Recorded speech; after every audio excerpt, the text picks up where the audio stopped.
আকুৰগোজ স্থিতিয়েই নিশেষ কৰিব আপক। নাও বুৰিলেও টিঙৰ পৰা নানামে আপ। ভেটিও নাই, সংগঠনো নাই। প্ৰাৰ্থী দিব 126টাত। আপৰ অংকত সদায় জংকপংক কিয়? 2026 চনৰ এপ্ৰিলত অনুষ্ঠিত হ'ব অসম বিধানসভাৰ নিৰ্বাচন। শাসক বিৰোধী দুয়োপক্ষৰে উথপ-থপ যদিও শাসক দল বিজেপি এই ক্ষেত্ৰত যথেষ্ট আগবাঢ়ি আছে। আগন্তুক নিৰ্বাচনত বিজেপিৰ বিৰুদ্ধে বিৰোধীয়ে ঐক্যবদ্ধ হৈ যুঁজ দিব বিচাৰিছে যদিও এতিয়ালৈকে বিৰোধী ঐক্যমতত উপনীত হ'ব পৰা নাই। ইয়াৰ মাজতেই শুকুৰবাৰে আপ দলৰ অসম শাখাৰ পৰা ঘোষণা কৰা হয় যে আগন্তুক বিধানসভা নিৰ্বাচনত আপে 126টা সমষ্টিৰ 126টাতেই প্ৰাৰ্থিত্ব দিব। ইয়াৰ পৰা এটা কথা স্পষ্ট হয় যে দলটোৱে ইণ্ডিয়া মিত্ৰজোঁট অথবা অসমৰ বিৰোধী দলৰ লগত ঐক্যবদ্ধভাৱে নিৰ্বাচনত প্ৰতিদ্বন্দ্বিতা নকৰে।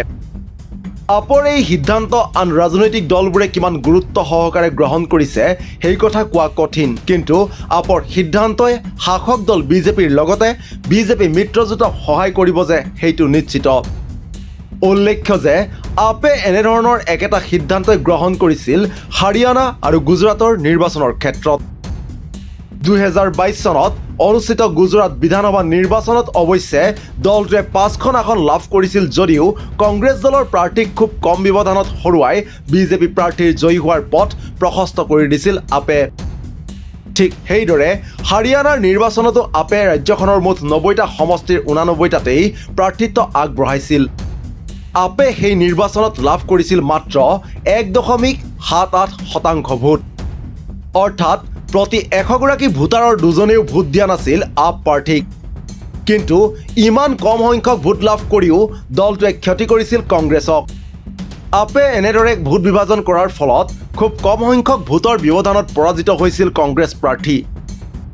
আপৰ সকলোতকৈ দুৰ্বল দিশটো হ'ল সাংগঠনিক ভেটি নথকাকৈয়ে আপে প্ৰাৰ্থিত্ব আগবঢ়ায়। দিল্লী আৰু পাঞ্জাৱৰ বাহিৰে আন ৰাজ্যত দলটোৰ ভেটি শক্তিশালী নহয়। স্থানীয় ইছ্যু সম্পৰ্কত দলটোৱে নিজৰ স্থিতি স্পষ্ট কৰিব নোৱাৰাটো এক সমস্যা। হাৰিয়ানাত দলটোৱে সন্মুখীন হোৱা সকলোতকৈ ডাঙৰ সমস্যাটো হ'ল মুখ্যমন্ত্ৰীৰ মুখৰ অভাৱ। অসমৰ ক্ষেত্ৰতো দলটো একেকেইটা সমস্যাৰে সন্মুখীন হৈ আহিছে। তথাপিতো কিন্তু দলটোৰ নেতৃত্বৰ আকুৰগোজ মনোভাৱৰ বাবে প্ৰতিটো নিৰ্বাচনতেই দলটোৰ প্ৰাৰ্থীয়ে আমান্তৰ ধন হেৰুৱাব লগা পৰিস্থিতিৰ সৃষ্টি হৈ আহিছে। নিউজ ডেস্ক ৰিপৰ্ট, দি ক্ৰছ কাৰেণ্ট।